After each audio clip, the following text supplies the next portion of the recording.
Hello and welcome to the Geeks Table. It's Alex here. So the internet these days is all about the new Apple devices, and I'm going to review them as soon as possible, so be sure to be subscribed to the channel.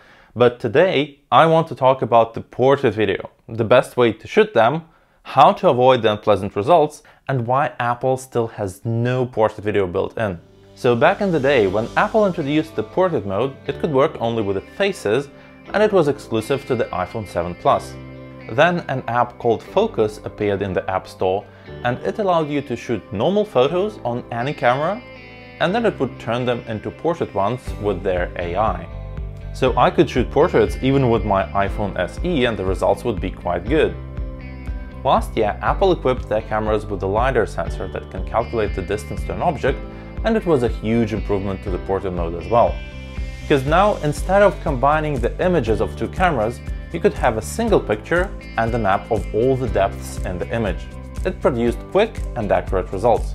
Apple now has 6 devices out there with the LiDAR sensor, but none of them has the portrait video mode. So Focos yet again came to the rescue and introduced the app called Focos Live.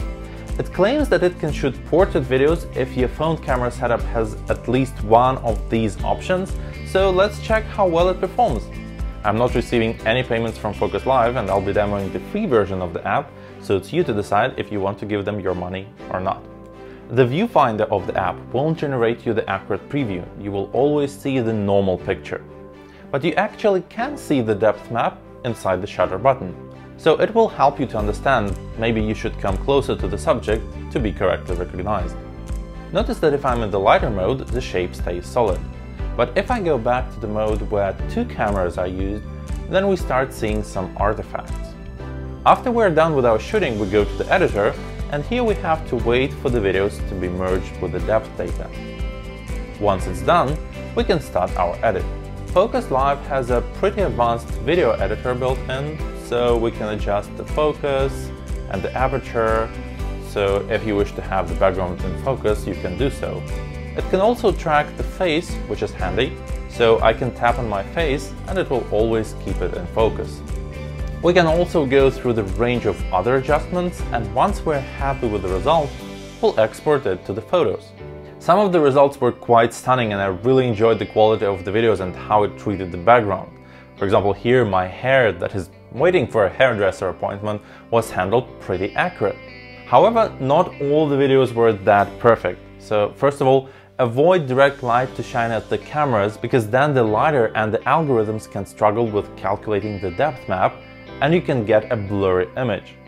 Also, don't shoot someone in the profile, because then the cheek, the nose and the other cheek will all be in the different levels of depth and you won't be able to make all the face to be in focus.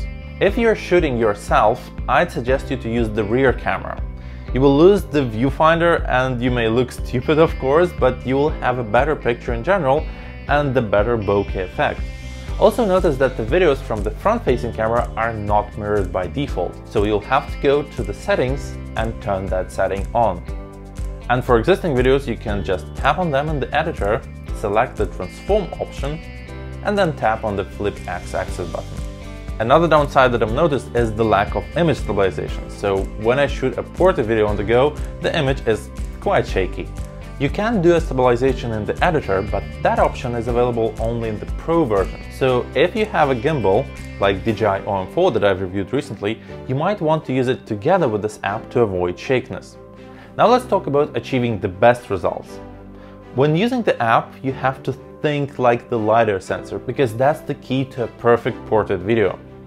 You should always keep an eye on that preview inside the shutter button to see that the LiDAR understands the scene correctly. And at the same time, pay attention to the actual video, because it may accidentally get out of the focus. Also, because we're talking computer logic here, be ready to shoot the same stage multiple times to have a higher chance of a good result. Another general rule is to avoid random movements, especially when shooting a subject of a complicated shape. If you move around the subject, try to keep the same distance between the camera and the subject itself, so you could preserve the focus. Because if you get further or more far away, even a little bit, your subject won't be in the focus anymore and it will ruin the whole picture. When shooting a portrait, so there is a face, try to shoot it with the background to be really far away. Like in this example where the sky and the meadow are on quite a long distance from me, or in this one where the buildings are on the other side of the river. Basically anything that a LiDAR or AI would easily treat as something far away. Otherwise, if the background is quite close, then you might see the artifacts between the face and the surroundings. They are quite nasty, so you can go to the editor and try to adjust the aperture to minimize the difference between those places and the background. You won't get rid of them completely, but at least the video will look a little bit better. Of course, the best results are for the static videos where the depth map remains nearly unchanged. In this case, we can shoot as long as we want. Most of you would like to shoot a bokeh video at night because at night the background is full of lights. And again, I encourage you to use the rear camera and not the front one, because the rear one gives you the better quality in general, and since we have no access to the night mode, we want the best picture available. Also, if I'm dealing with a night video, I go to the editor and raise the exposure a little bit before exporting. If your camera module is equipped with a telephoto lens and you wish to record a subject, not face, then you can actually use the standard camera app. I shot this tree in blossom in the standard camera by just using the telephoto lens and coming really close to the subject.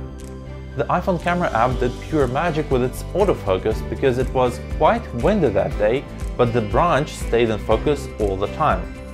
If we compare this with the Focos live result, we'll definitely see who is the winner here. So, why Apple doesn't introduce the portrait video mode to the public? The answer is pretty obvious, it's not ready yet. If Apple would introduce that portrait video mode, we'd expect it to be like a point-and-shoot solution. But now we have to point and shoot again and again until we get the correct result. And that's definitely not the Apple way. But that's cool to have such an app like Focos Live, which gives us quite a lot for free. Now I'm interested in your thoughts. Would you use it? Or maybe you know a better alternative? Let me know down in the comments and hit a like if you enjoyed this review. It's been Alex, and see you at the Geeks Table. Bye bye!